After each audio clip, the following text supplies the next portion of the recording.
ഞാനിപ്പോൾ കുറേ ആയിട്ട് ഒരു ഗെറ്റ് റെഡി വിത്ത് മീ ഒക്കെ ചെയ്തിട്ട് അപ്പോൾ ഞാൻ വിചാരിച്ച് ഇന്നൊരു ഗെറ്റ് റെഡി വിത്ത് മീ ആവാന്ന്. വീഡിയോ ചെയ്യാനും ഇഷ്ടമാണ്, അതേപോലെ തന്നെ വീഡിയോസൊക്കെ കാണാനും നല്ല രസമല്ലേ ഈ ഗെറ്റ് റെഡി വിത്ത് മീൻ്റെ. എനിക്ക് കൂടുതലും സിമ്പിൾ മേക്കപ്പാണ് ചെയ്യാൻ ഇഷ്ടം. എന്നാലും നമുക്ക് മേക്കപ്പ് ഇട്ടെന്ന് തോന്നിക്കുകയും ചെയ്യരുത്. ആ ഒരു ടൈപ്പിൽ ചെയ്യാനാണ് ഇഷ്ടം. ചില സമയത്ത് കുറച്ച് ഹെവി ആയിട്ടൊക്കെ ചെയ്യാറുണ്ട്. ഇന്ന് അത്ര ഹെവി അല്ല, എന്നാൽ സിമ്പിളും അല്ല. അങ്ങനത്തെ ഒരു ടൈപ്പ് മേക്കപ്പ് ചെയ്യാമെന്ന് വിചാരിച്ചിട്ടോ. നല്ല രസമാണ് ഈ ഒരു ഗെറ്റ് റെഡി വിത്ത് മീ ചെയ്യാനും കാണാനും. കുറച്ച് കഷ്ടപ്പാടാണെങ്കിലും സംഭവം അടിപൊളിയാട്ടോ. ലിപ്സ്റ്റിക് ഒക്കെ ഇട്ടതിന് ശേഷം ജസ്റ്റ് ഒന്ന് ഹൈബ്രോ സെറ്റ് ചെയ്യാമെന്ന് വിചാരിച്ചിട്ടോ. ഹൈബ്രോ സെറ്റ് ചെയ്യാൻ എനിക്ക് ഭയങ്കര ഇഷ്ടമാണ്. ഈ ഒരു സംഭവം വെച്ചിട്ട് ജസ്റ്റ് ഒന്ന് സെറ്റ് ചെയ്തെടുത്താൽ നല്ല അടിപൊളിയായിട്ട് ഹൈബ്രോ നല്ല ഫിനിഷിംഗ് ആയിട്ട് കിട്ടുകയും ചെയ്യും കേട്ടോ. എത്ര വലിയ മേക്കപ്പ് ചെയ്ത് കഴിഞ്ഞാലും ഇത്തിരി പൗഡർ എനിക്കിടണം, അത് നിർബന്ധം കേട്ടോ. ചില ആൾക്കാരൊന്നും പൗഡർ യൂസ് ആക്കാറില്ല, പക്ഷേ എനിക്കൊരു ഇത്തിരി പൗഡർ ഇടുന്നത് ഇഷ്ടമാണ്. അത് കഴിഞ്ഞ് പിന്നെ ജസ്റ്റ് ഒന്ന് കണ്ണെഴുതി കൊടുത്ത്, പിന്നെ ഈ ഒരു ഡ്രസ്സ് ഞാൻ ഫ്ലിപ്കാർട്ടിൽ നിന്ന് വാങ്ങിയ കേട്ടോ.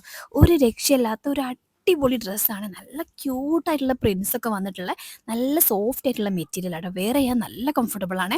അങ്ങനെ മുടിയൊക്കെ വാർന്ന് അതിന് ശേഷം പിന്നെ ജസ്റ്റ് ഒന്ന് ഹൈലൈറ്റ് ചെയ്യാൻ വേണ്ടിയിട്ട് ജസ്റ്റ് ഒന്ന് ബ്ലഷ് ഇട്ട് കൊടുത്ത്, പിന്നെ കുറച്ചും കൂടി ഹൈലൈറ്റർ ഇട്ടു. ഈ ഒരു ഗെറ്റ് റെഡി വിത്ത് മീൽ യൂസ് ചെയ്തിട്ടുള്ള പ്രൊഡക്റ്റിൻ്റെ ഒക്കെ ലിങ്ക് വേണമെന്നെങ്കിൽ ഇതാ ഞാൻ ഇവിടെ ടാഗ് ചെയ്ത് കൊടുക്കാം കേട്ടോ. വേഗം പോയിട്ട് പർച്ചേസ് ചെയ്തോ. സോ ഡ്രസ്സിൻ്റെ ലിങ്ക് കൊടുത്തേക്കാം. താങ്ക്